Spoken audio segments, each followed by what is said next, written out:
Justin, la question qu'on peut se poser, c'est quelle attitude adopter si l'on a les symptômes que vous venez de décrire. On peut être tenté d'aller aux urgences. Roman Oquet a demandé à Serge Smadja, secrétaire général de SOS Médecins, quelle était la marche à suivre si on a le moindre doute.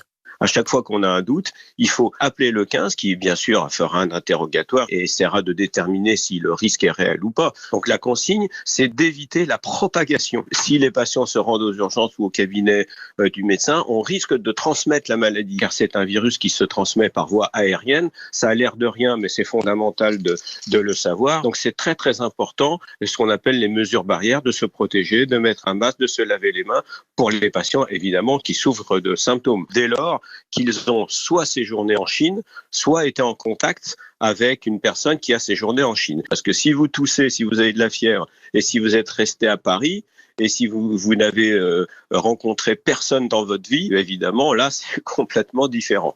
Les conseils très clairs de Serge Smadja, secrétaire général de SOS Médecins, avec Roman Oquet, qui rappelle bien donc que en cas de doute, c'est donc le 15 qu'il faut appeler, le SAMU donc en priorité.